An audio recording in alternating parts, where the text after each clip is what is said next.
ये हजारों की भीड़, ये रंग गुलाल, ये फूल मालाएं किसके लिए हैं? ये लोग किसको सराखों पर बिठाए हुए हैं? किसके स्वागत के लिए हरियाणा के उझाना गांव के लोग पलके बिछाए बैठे थे? ना वो कोई नेता है, ना अभिनेता।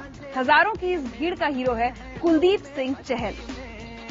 वो कुलदीप जो इस गांव का लाडला है, वो कुलदीप जो इस मां का बेटा है, वो कुलदीप जो इस घर में पला बढ़ा, जो इन गलियों में खेला, जो इस स्कूल में पढ़ा लिखा।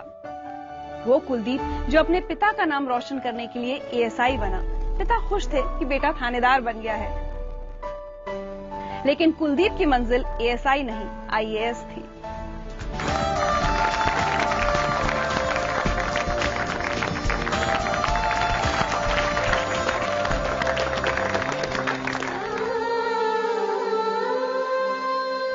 कुलदीप, आपने तो अपनी किस्मत के अक्षर ही बदल दिए, एएसआई से आईएएस।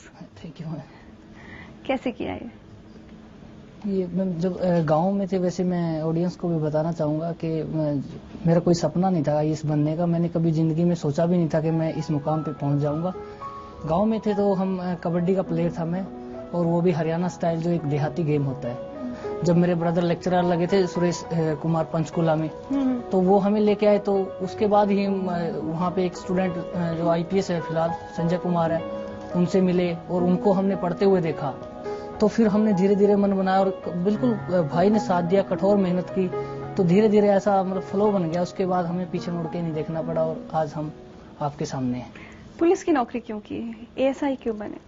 क्योंकि मेरा पिताजी एक किसान है, तो वहाँ हर मतलब जो गांव में यही सपना होता है कि भाई अपना बेटा कोई सरकारी नौकरी करे, फिर वो चाहे वो लेक्चरर की हो या फिर कोई टीचर की हो या कोई पुलिस की हो।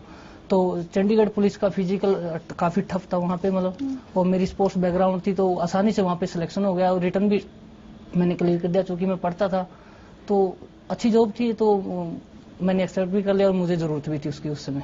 नौकरी के साथ साथ पढ़ाई करना मुश्किल नहीं हुआ? आईएएस तो मतलब लोग पढ़ाई छोड़कर कोई नौकरी नहीं करते हैं, कुछ नहीं करते, सब कुछ छोड़कर सिर्फ आईएएस की तैयारी करते हैं।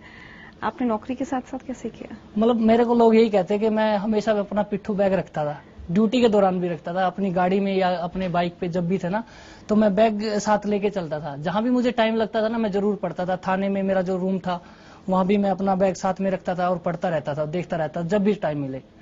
और आपके गांव से या उस आसपास के पूरे इलाके से कभी कोई लड़का, कोई भी आईएएस नहीं? गांव से तो नहीं आईएएस, मतलब आईपीएस निकला था मेरे गांव के पास में 1992 में लड़का निकला था एक, अभी फिलहाल वो डीआईजी है शायद गुजरात में। उसके बाद आईएएस ग्रामीण से नहीं निकला जी मेरे को।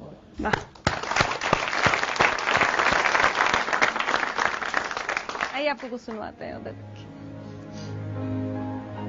मैं अपने भाई को ये मैसेज देना चाहता हूँ, निश्चित तौर से हर साल यूपीएससी के नतीजे आते हैं। बहुत से जो लोग हैं जो आईएएस ऑफिसर बनते हैं, आईपीएस बनते हैं, आईएफएस बनते हैं। जैसे मैं आपको एक उदाहरण देना चाहता हूँ, आईपीएस ऑफिसर तो बहुत बने, लेकिन किरण बेदी को आईपीएस के नाम से जाना जाने लगा। तो मैं भी चाहता हूँ कि मेरा भाई कोई ऐसा काम करे समाज के लिए, सोसाइटी के लिए, लोगों के लिए, जो एक अपना अलग तरीके से जाना जाए, ऐसी पहचान वो छोड़े।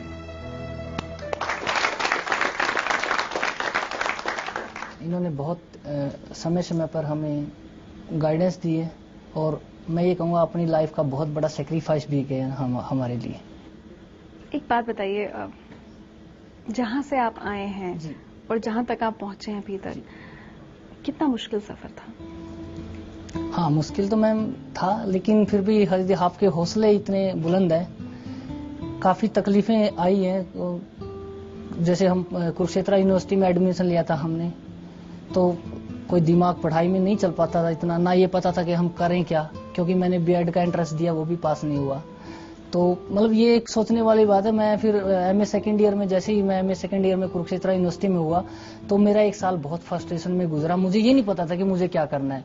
मैं ये सोच रहा था मुझे घर वापस नहीं जाना है, क्योंकि घर में इतना काम करते थे ना, मतलब आप सोच नहीं सकते कि हम सुबह से शाम तक गेहूं काटते, फिर उसको वो पूरा जो एक गांव में पूरा काम होता है वो पूरा काम करते थे हम। ये आपने किया है सारा? बिल्कुल, एक मैंने हल तो मैंने चलाया नहीं, बाकी हर काम किया। धान की खेती लगाते थे, मतलब कोई ऐसा काम नहीं है जो एक मजदूर नहीं करता, वो मैंने ना किया।